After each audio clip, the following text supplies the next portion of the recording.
Abra comigo Tito. Tito, capítulo 1, e o verso de número 5. Tito, capítulo 1, e o verso de número 5. Diz assim: foi por esta causa que deixei você em Creta, para que puseste em ordem as coisas restantes, bem como em cada cidade constituísse presbíteros, conforme prescrevi a você. A carta que Paulo escreve a Tito, ela é uma das cartas pastorais. Tito é um jovem pastor que recebe uma responsabilidade de alguém já gabaritado dentro da ambiência pastoral, por nome de apóstolo Paulo. É interessante que Paulo vai confiar uma vida ministerial a um jovem pastor. A carta de Tito, ela é escrita aproximadamente no ano 64 depois de Cristo. E quando Paulo escreve a Tito, ele vai direcionar a ele para uma região. E é interessante você parar para pensar acerca da região em que Paulo deixa Tito. Tito era alguém acostumado a estar caminhando com o apóstolo Paulo em suas viagens missionárias. Era alguém já experimentado dentro da obra da evangelização e, por que não dizer, da pregação do evangelho. Tito já havia recebido algumas orientações do apóstolo. E quando Paulo vai escrever a ele, no texto de Tito, no primeiro capítulo, nós vemos que Paulo vai se pôr na condição de servo. E esta palavra que ele escreve no verso 1, Paulo, servo de Deus e apóstolo de Jesus Cristo. Paulo, na verdade, está dizendo a Tito e para nós: Paulo, escravo de Deus, ou servo de Deus, já que esta palavra no grego significa doulos, e é alguém servo, é alguém que é escravo, alguém que tem um dono, alguém que é submisso ao seu dono. É por isso que ele vai escrever a Tito lembrando: olha, eu sou servo de Deus, eu sou escravo de Deus, eu tenho um dono. E é por isso que eu estou escrevendo para você, para que não saia da sua cabeça e do teu coração que também você é um servo, também você tem um dono. E é por isso que Paulo diz: e apóstolo de Jesus Cristo, ou seja, além dele ser servo, além dele ser submisso à vontade de Deus, ele também, apóstolo é o mesmo que mensageiro, ou enviado, ou até mesmo há quem traduza como missionário. É alguém que está disposto a levar a palavra de Deus, independente da região em que esteja, independente do ambiente em que esteja. É por isso que ele vai se apresentar desta forma. E ele continua dizendo: para promover a fé que é dos eleitos de Deus e o pleno conhecimento da verdade, segundo a piedade. Pastor Hernandes Dias Lopes escreve um livro que tem por título Piedade e Paixão. E esse livro é bastante rico em suas palavras. E quando na introdução do livro, quando ele vai falar acerca da piedade, ele vai fazer e vai trazer uma palavra na qual Charles Spurgeon, ele escreve.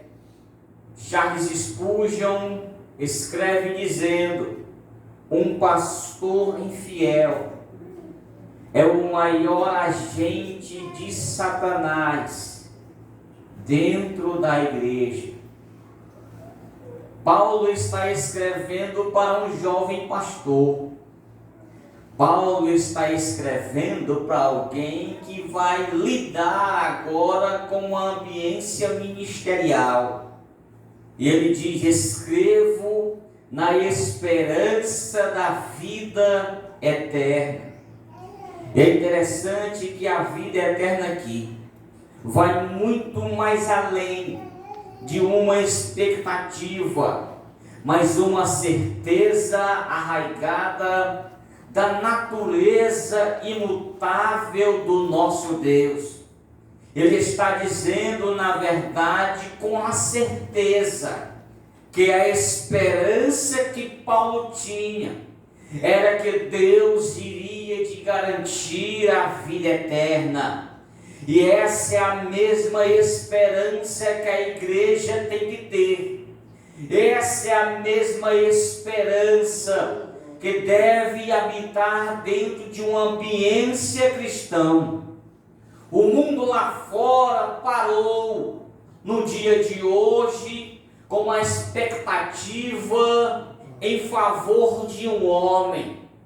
Nós paramos para pensar que a igreja de Cristo tem que estar com a esperança de uma vida eterna que foi prometida por aquele que não mente, aquele que tem a verdade absoluta sobre ele. Enquanto a humanidade brasileira, por que não dizer do mundo inteiro, deposita-se a sua esperança em um homem qualquer, nós depositamos a nossa esperança em Cristo Jesus. Em quem está baseado a tua esperança? Eu não sei você, mas na noite deste dia o Senhor nos trouxe aqui para dizer: Ele não é Deus para mentir, e nem filho do homem para que se arrependa. Queira o inferno acreditar ou não, o homem passa, mas Ele é eternamente o nosso Senhor.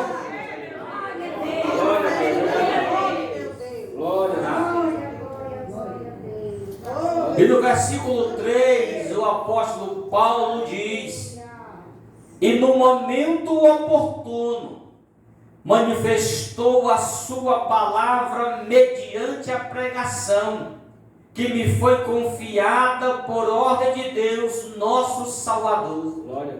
A Tito, o verdadeiro filho segundo a fé comum.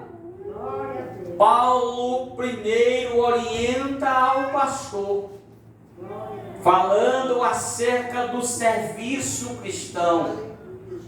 Agora ele diz que Tito é um verdadeiro filho na fé comum. Tito era grego, porém ouviu uma verdade da parte de Deus, e então começou a desbravar o cristianismo. Ele adotou o cristianismo, abraçou a causa de Cristo e foi também um dos pregadores do Evangelho naqueles dias. A pergunta que não quer calar em nosso meio é: Por que que muitos de nós não abraçamos esta causa? A causa de Cristo, a causa da pregação do Evangelho. Hoje na Itália, uma multidão estava ali em Roma, estavam quase que enlouquecidos, o coração tempo palpitando constantemente de uma forma desordenada. Já imaginou se eu e você saíssemos por essas ruas como fizeram os apóstolos em Roma, pregando a palavra de Deus, dizendo que Jesus Cristo cura, dizendo que Jesus Cristo batiza, dizendo que Jesus Cristo liberta? Aquela humanidade não depositava uma esperança em homem comum. Nós depositamos a nossa esperança na causa do nosso Senhor, que é a pregação do Evangelho, sermos fiel a Ele através da sua palavra. E agora Paulo deixa este jovem pastor em Creta. Creta, meus irmãos, era uma ilha que ficava sobre aquela região. E na verdade havia e há até uma crença acerca da ilha de Creta. Acreditam-se dentro da mitologia grega que Zeus teve como o berço do seu nascimento ali na ilha de Creta. Havia um falso ensino, havia uma religiosidade fora do comum ali em Creta. E é por isso que o apóstolo Paulo, como alguém que gosta de confrontar a religiosidade alheia, porque ele defende de fato a causa de Cristo e se preocupa de verdade com a vida daqueles que não conhecem uma verdade absoluta. Paulo orienta agora a Tito dizendo: foi por causa que deixei você em Creta, para que pusesse em ordem as coisas restantes, bem como a cada cidade constituísse presbítero. E a palavra presbítero aqui, ela é o mesmo que vai falar acerca de ancião. É a mesma raiz grega que é traduzida como bispos. E para nós hoje, presbítero, dentro da teologia de Pedro, e por que não dizer bíblica, presbítero segundo 1 Pedro capítulo 5, Pedro vai dizer que eles agora deveriam pastorear o rebanho de Cristo Jesus, na qual eu, Pedro diz, também sou, ou seja, presbítero. Agora Pedro está dizendo para nós que os presbíteros nos dias atuais são pastores, e era necessário agora ter de colocar alguém com uma responsabilidade naquele ambiente, em meio à idolatria, em meio a uma cultura pagã, levar uma palavra de Deus verdadeiramente àquele povo. Aquele povo estava perecendo por falta da verdade. Quando eu olho para a igreja brasileira, estamos preocupados, nem muito menos um para com os outros. Imaginem com as vidas que não conhecem o Cristo por inteiro lá fora. Estamos vivendo um evangelho egoísta, um evangelho: se eu vou para o céu, tudo bem, e o meu vizinho pode deixar, pode descer de tobogã abaixo para o inferno. Esse não é o evangelho que nós conhecemos, esse não é o evangelho que nós pregamos, esse não é o evangelho que nós vivemos. O evangelho que nós vivemos é o evangelho que é compartilhado no nosso Cristo. O evangelho que nós pregamos é um evangelho que Jesus salva o viciado na droga, que salva o viciado no crack, que liberta o homem e a mulher da prostituição. Esse é o evangelho que nós conhecemos, que vivemos e que pregamos. Nós devemos sim se levantar como uma igreja verdadeira e propagar a verdade que cura, que salva e que liberta. Devemos propagar e dizer que Jesus é o centro da vida, que Jesus ainda leva para morar no céu. Devemos levar a palavra de Deus a esse mundo aí fora, para que eles possam sair de uma idolatria e adorar o único e verdadeiro Deus. Esse é o evangelho, bendito seja o Cordeiro de Deus. Paulo estava preocupado, de fato, com a saúde espiritual dos irmãos ali em Creta, porque dá para entender que o negócio estava frouxo demais. Parece que em cada igreja havia mais de que uma liderança. Parece que todo mundo queria mandar. Parece que todo mundo se titulava como uma liderança dentro da igreja. Só que Paulo orienta a Tito, e ele, sendo sabedor disso, ele vai dizer para que constituísse presbítero conforme prescrevi, ou seja, conforme eu lhe orientei. E agora ele vai dar algumas características de alguém com porte pastoral. Agora ele vai falar para alguém que venha ter algumas características que possa liderar uma igreja. Acompanhe no versículo de número 6. Ele diz: alguém que seja irrepreensível. Alguém que venha ser irrepreensível. E o que é isso? É sem acusação. Ou seja, alguém que anda de cabeça erguida, alguém que compra e que paga, alguém que não deve ao vizinho da esquerda e da direita, alguém que anda pela rua e as pessoas dizem: esse daí, eu tenho coragem de me espelhar e ser cristão como ele. O problema é que nós estamos vivendo em uma geração onde alguém irrepreensível está escasso. Estamos vivendo em uma geração onde muitos em nosso meio têm banalizado o evangelho. As nossas igrejas têm se esvaído por falta de reverência pastoral. Mas o Senhor, nesses últimos dias, vai levantar uma geração compromissada com a sua palavra.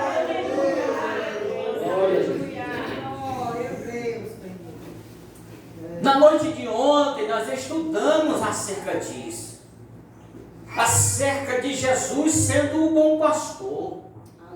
E no texto em que nós lemos em João 10:10, aonde o texto vai dizer que o ladrão veio senão somente para matar, roubar e destruir, nós desconstruímos toda uma ideia que parte da igreja ainda tinha, ou ainda tem. Mas a igreja de Nova Conquista, na noite de ontem, ficou sabendo que o ladrão ali não é Satanás. A igreja de Nova Conquista, na noite de ontem, ficou sabendo que quem roubava, que quem matava, não é Satanás. A igreja ficou sabendo que quem roubava, que quem era ladrão e quem matava eram os mercenários, eram os falsos mestres, eram os sacerdotes, eram os fariseus da época. É isso que Jesus está dizendo. Por quê? Jesus vai dizer isso com uma raça farisaica, porque ainda no capítulo 9 nós vamos ver que os religiosos da época, eles expulsam alguém de dentro da igreja, de dentro da sinagoga, porque Jesus o havia curado. Quando você chegar na sua casa e ler João capítulo 9, você vai se deparar com alguém que é cego de nascença, aonde os discípulos vão perguntar para Jesus: mestre, quem pecou? Foi ele ou foram os pais? Jesus olha para eles e diz: não foi ele e não foi o pai deles. Foi isso aconteceu para que venha se manifestar a glória de Deus. Existem situações na minha vida e na tua vida que não é fruto do diabo, é algo que acontece para que a glória de Deus venha se manifestar em nosso lar, em nossa família. E se isso é motivo, levante as suas mãos para o céu e glorifique ao Cordeiro de Deus.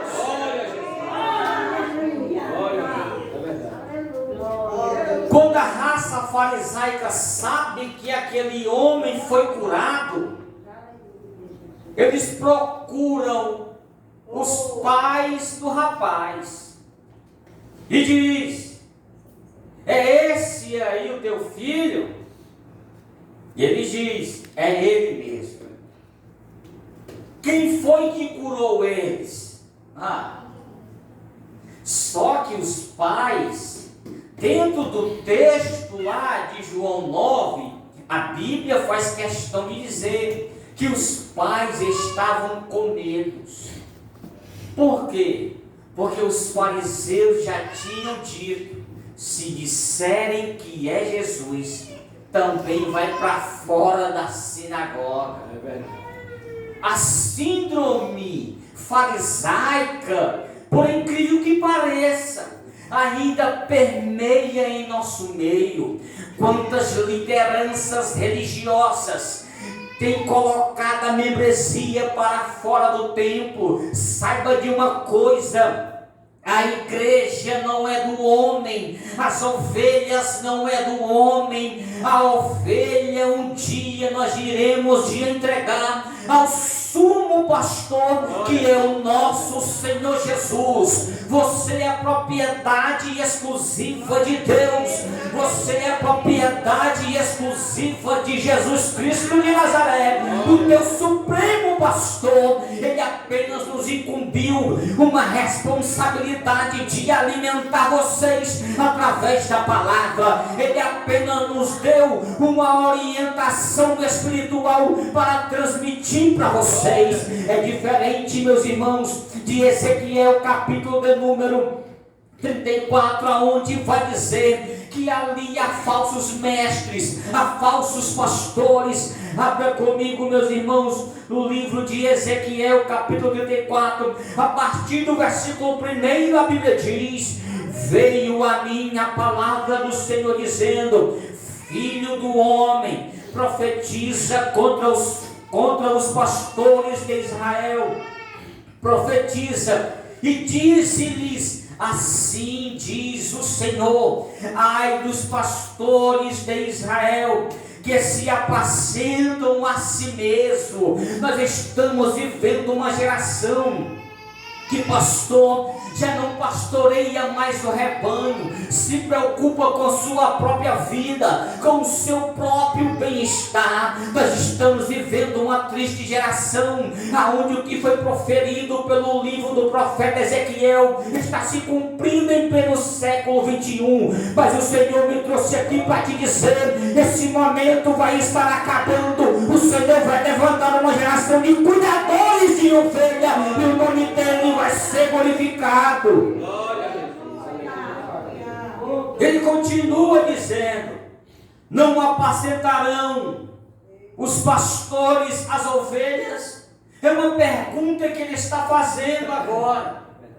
É interessante que o versículo 3 diz: comem o que é melhor e se vestem de lã, sacrificam os mais gordos, mas não cuidam das ovelhas. Ele está dizendo aqui, eles tiram tudo que eles têm de bom e do melhor, sentam em suas mesas, a sua mesa está repleta de carnes sofisticada, enquanto a membresia da igreja está comendo um arrozinho com ovo. Estamos vivendo essa triste geração, mas o Senhor, eles têm que entender que eles foram chamados para pastorear, para cuidar do rebanho do Senhor. A Bíblia continua dizendo: não fortaleceste as fracas. Tem muita membresia doente, fraca espiritualmente em nosso meio, já não ora mais, já não jejua mais, já não busca mais. A ovelha está fraca, sabe por quê? Porque não tem pasto no rebanho. Mas o Senhor me trouxe para cá para alimentar de pasto, para te dar o melhor pasto, porque a palavra não é minha, a palavra é dele. Saia daqui nesta noite nutrido através da palavra de Deus.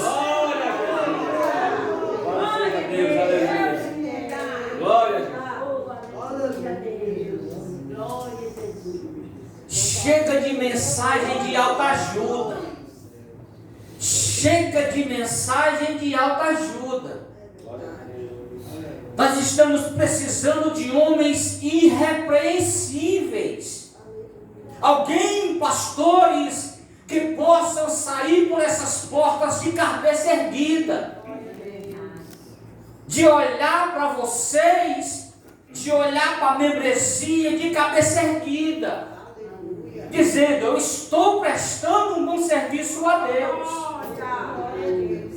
O problema é que estão muito preocupados com o seu bem-estar, e as ovelhas perecendo, e quem sofre é a igreja, quem sofre é o reino, por esses falsos mestres, por esses falsos ensinadores que têm invadido nossos púlpitos.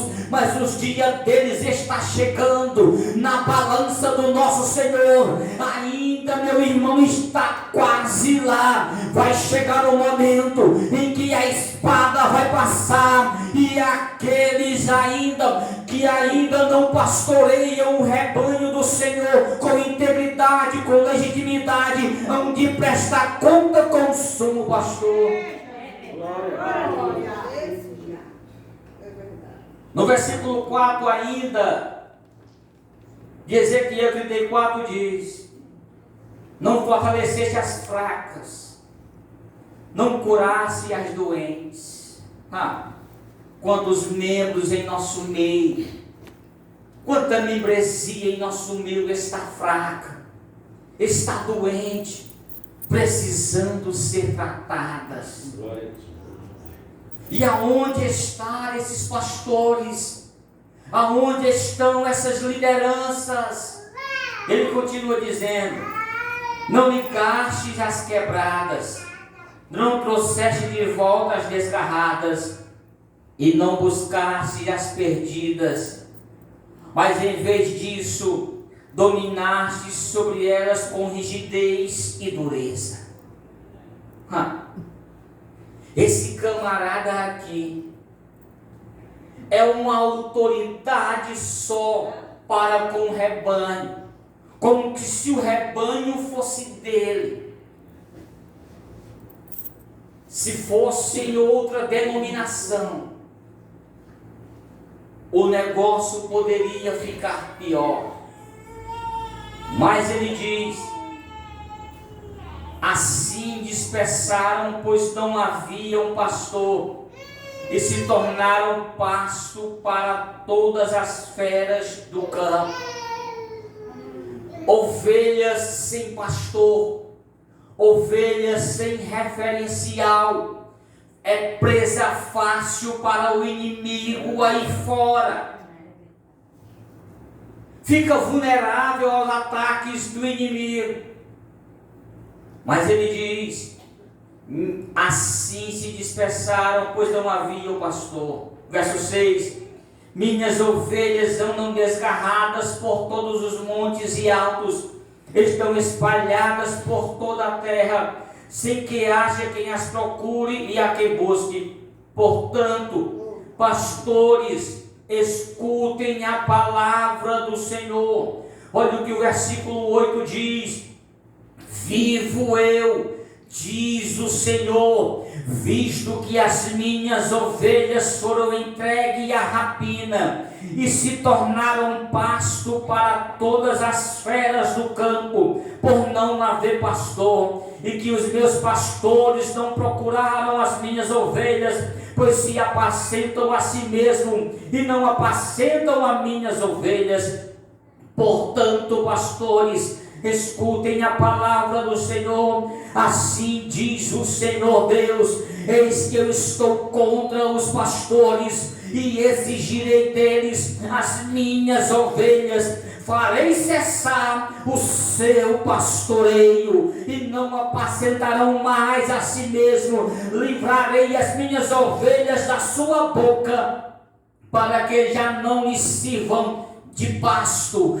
Vai chegar um momento em que Deus vai dar um ponto final a esse tipo de gente por aí, porque as ovelhas são dele, a membresia são dele, e é uma responsabilidade que nos foi entregue: pastorear, cuidar, zelar do rebanho de Deus.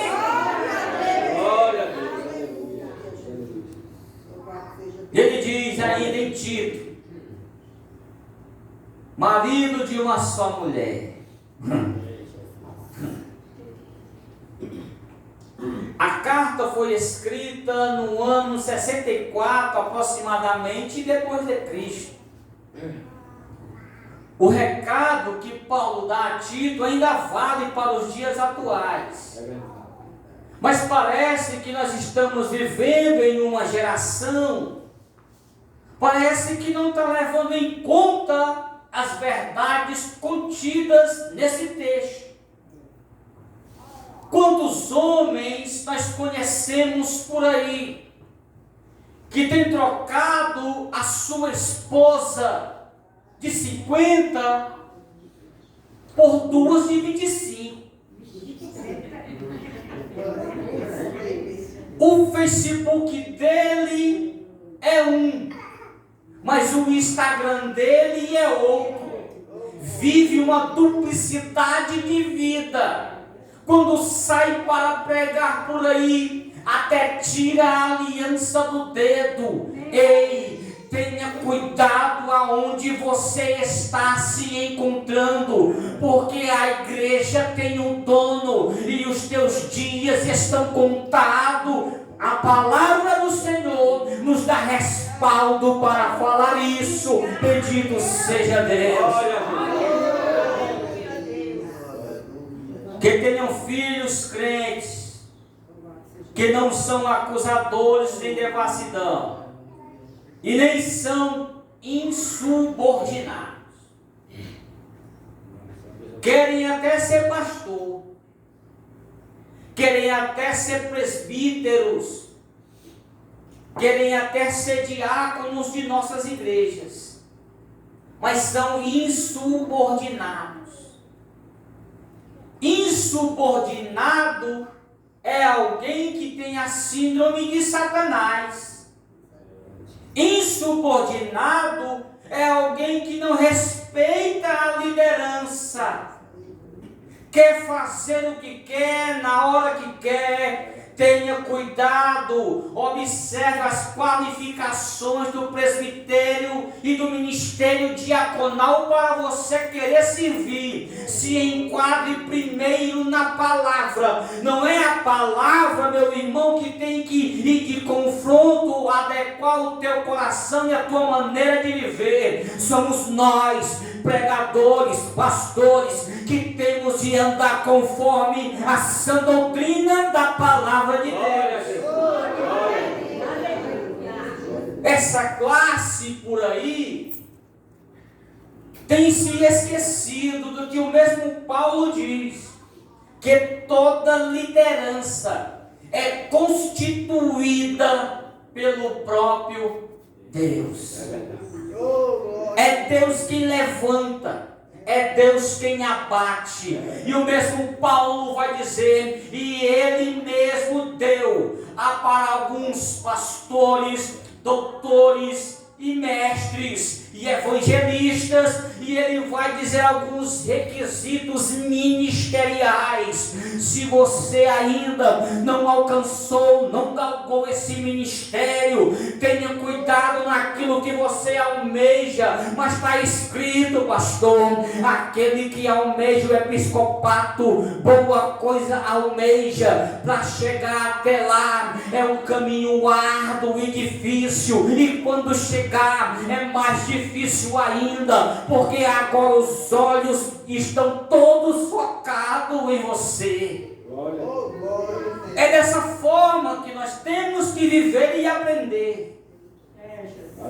E ele continua dizendo, porque é indispensável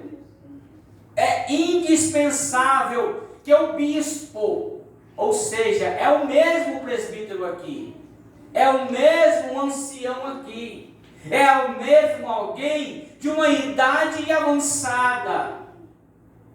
Mas quando Deus quer levantar menino, Ele levanta.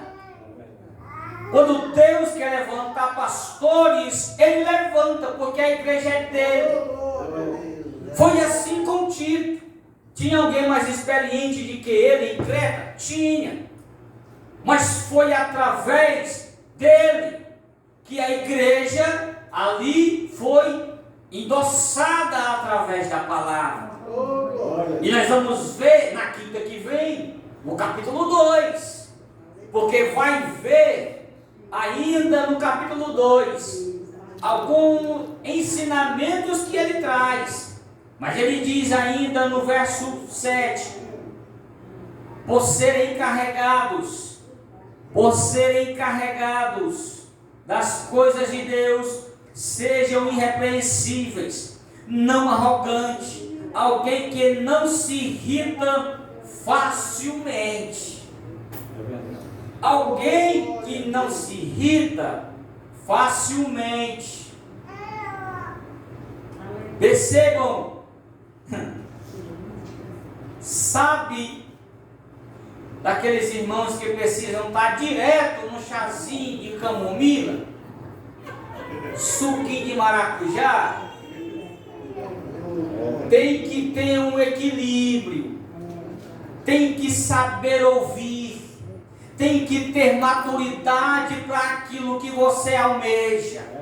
Tem muita gente que é reprovado logo de início, fica sem pregar alguns dias, fica sem alguma oportunidade alguns dias, já vem enchendo o peito, parece que é pombo, dizendo quem manda é eu. Fica tranquilo, não se irrite, vá buscar a Deus em oração para acalmar o teu coração, a tua mente te dá paz, para você sim, depois disso aí, almejar aquilo que tem proposto para você. Não apegado ao vinho, ai meu Deus, não violento, e nem o que? Ganancioso. Dominado pela ganância. De vez em quando tem uns por aí que agora diz que beber não é pecado. Pode tomar uma cervejinha, um vinhozinho gelado, que o médico diz que é bom para o coração. Vai nessa. Continua pegando a corda aí dos médicos. Vê aonde você vai.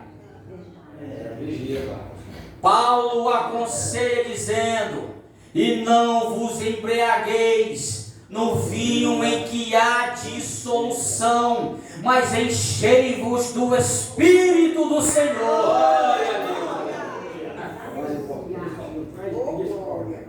E nem ganancioso. Os bolsos é cheio e querendo mais. Atravessa o mar com a sorrisal na mão. Mas não abre mão em favor do reino de Deus. Isso é avarento. Tenha cuidado para não ficar de fora do reino. Isso aqui ele está dizendo para alguém que vai assumir algo ministerial. Imagina para a membresia como é. Aí ele diz, pelo contrário, o bispo deve ser hospitaleiro, ou seja, receber bem alguém na sua casa. Sente aqui, quer uma águazinha? Tem deles que botam até vassoura atrás da porta. O negócio é sério. Eu falei que daqui para frente a lixa é grossa. Não tem para onde correr. Amigo do bem, sensato, justo, piedoso, deve ter domínio de si, ser apegado à palavra fiel, que está de acordo com a doutrina. Aí aqui, o versículo 9 diz, ser apegado à palavra fiel, que está de acordo com a doutrina. Está de acordo com o quê? Doutrina. Por que é que eu faço parte de um sistema? Por que é que eu faço parte de uma denominação? Que é tudo registrado. E sou contra a doutrina. Sou contra aquilo que eu faço parte. Não tem como. Se você trabalha de carteira assinada, ou já trabalhou algum dia, você assinou um contrato de trabalho. Caso você tenha alguma falta ou discorde de algo de sua empresa, você como empregado, você é punido. E nem por isso você deixa a sua farda em casa e vai trabalhar da maneira que você quer. É ou não é? Eu já trabalhei de carteira assinada. E eu já tive que voltar para casa para pegar meu EPI. Porque eu não ia para a plataforma sem o EPI. Eu tive que voltar para poder estar no padrão que a empresa me pedia. E por que nós não andamos nos padrões bíblicos da doutrina? E por que é mais fácil confrontar a doutrina, confrontar a palavra com aquilo que eu penso de que é aceitar a doutrina? É mais fácil entrar no ouvido e sair no outro, do que se dobrar a palavra. E ele diz, para que possa exortar pelo reto ensino e convencer aos que contradizem este ensino. Ele está dizendo, olha, tu tem que saber aonde é que tu está, para tu poder confrontar alguns que vão se levantar no meio. Aí do versículo 10 ao versículo 16, vai aparecer uma raiz que, por incrível que pareça, ainda permeia em nosso meio. Porque no versículo 10 diz, porque existem muitos, especialmente os da circuncisão, ou seja, os religiosos de Acumacá. Sabe, aqueles que vê falha em tudo, está aqui também, em Creta. Essa raça aqui, olha o que é que vai dizer. especialmente os da circuncisão, que são insubordinados, falando coisas sem sentido e enganando os outros.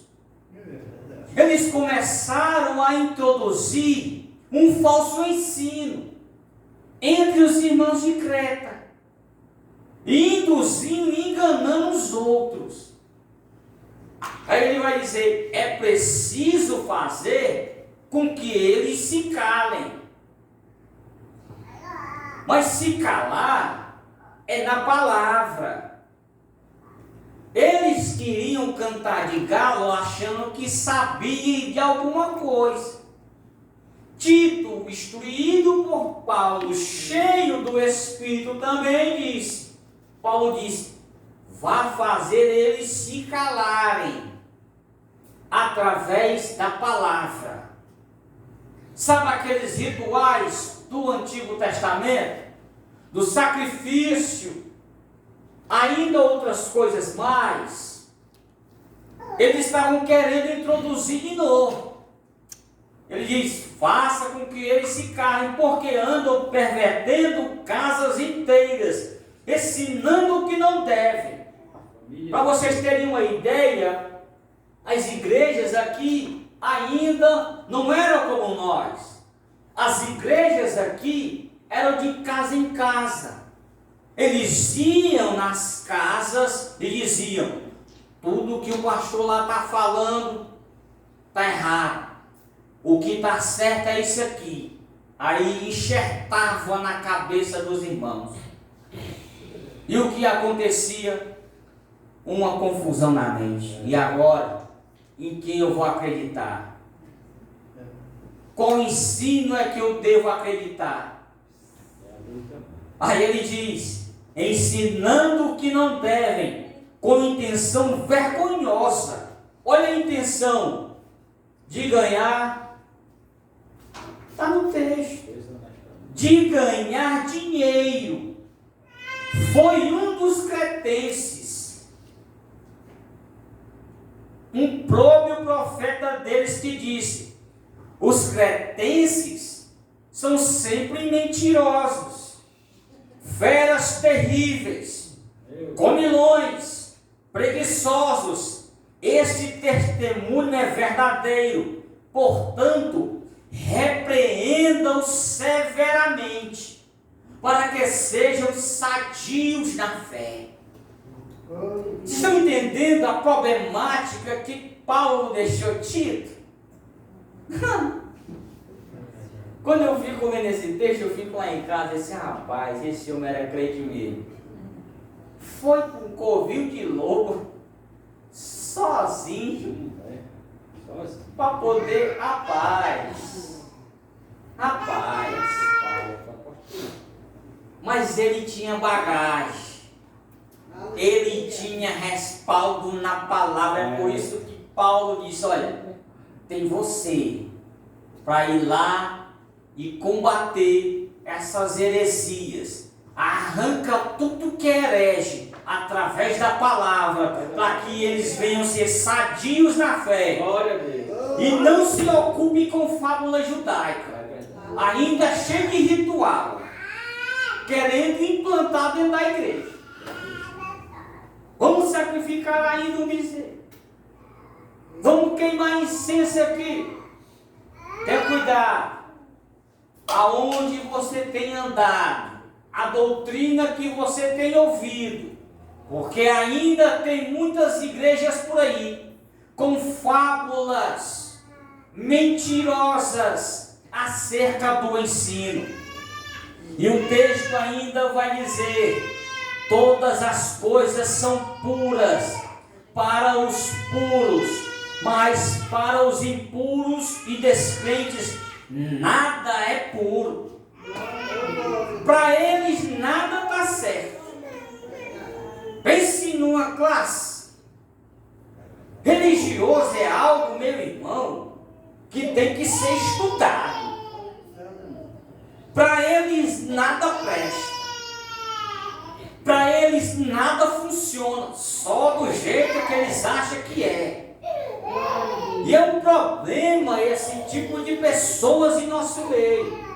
É por isso que há uma orientação bíblica para que ele possa repreender severamente.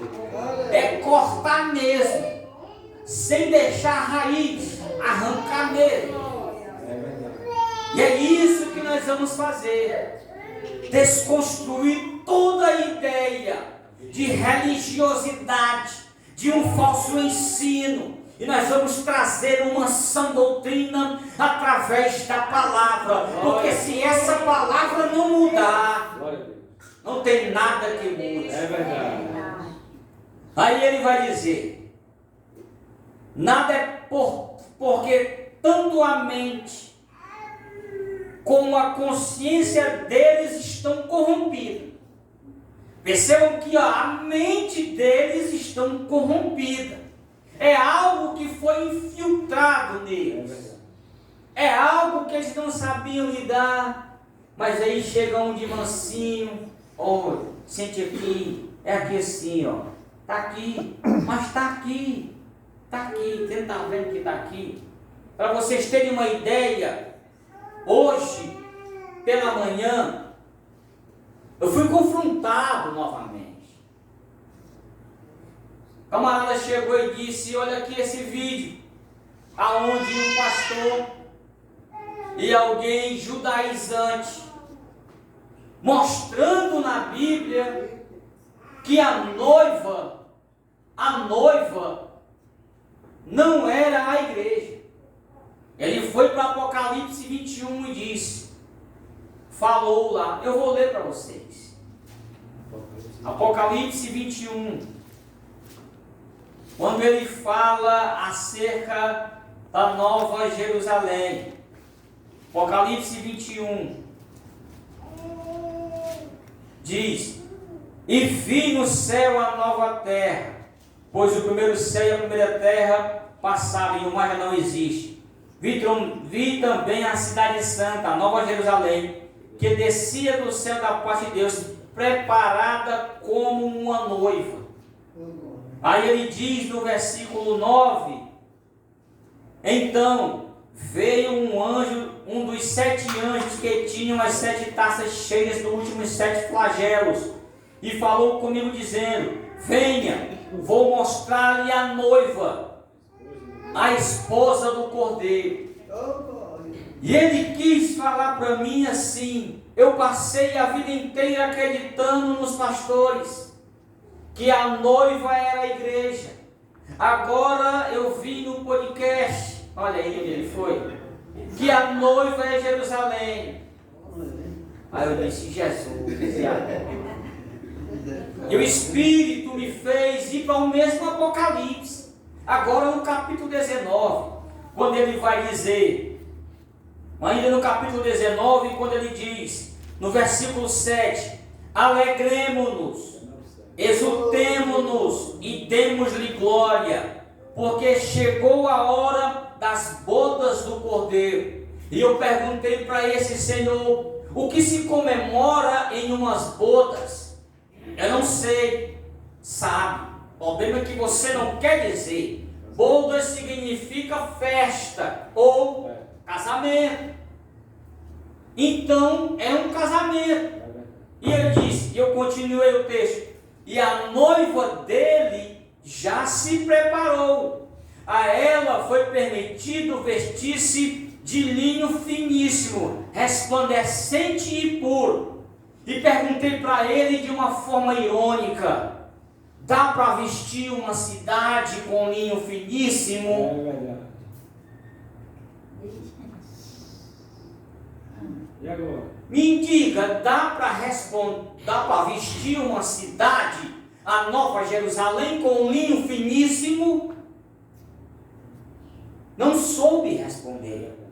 Então esse tipo de situação acontece em nosso meio. Um falso ensino que dissemina aqui, dissemina ali. Quando disse que não, a igreja está contaminada, mas esse espírito judaizante vai sair do nosso meio através da palavra de Deus. Aleluia. Glória a Deus. Aleluia. E ele diz: afirmam que conhecem a Deus, mas o negam por meio do que fazem. Dão mau testemunho. Esse tipo de gente religiosa dá mau testemunho. Diz que conhece a Deus. Só que você, quando vai para Mateus capítulo 7, no final do Sermão do Monte: Senhor, mas do teu nome não expulsamos demônio, não curamos enfermos. Aí eu pergunto para vocês: quem é que faz isso? Não somos nós que usamos o nome do Senhor? Sim ou não? Sim. Religioso lá fora não faz isso. Quem faz isso somos nós, da linhagem crentes pentecostais. Só que o que eu fico preocupado é que no final desse texto está escrito: afastai-vos de mim, pois nunca vos conheci. E nunca vos conheci aqui no grego, é o se relacionar mesmo. Se expulsava demônio, era por causa do nome dele. Se curava enfermo, foi por causa do nome dele. Mas não tinham uma intimidade sincera para com o nosso Deus. Corre um sério risco de ficar de fora do reino de Deus. Ele diz: é por isso que são abomináveis, desobedientes e reprovados para qualquer boa obra. Quinta-feira nós continuamos no capítulo 2. Amém? Glória a Deus.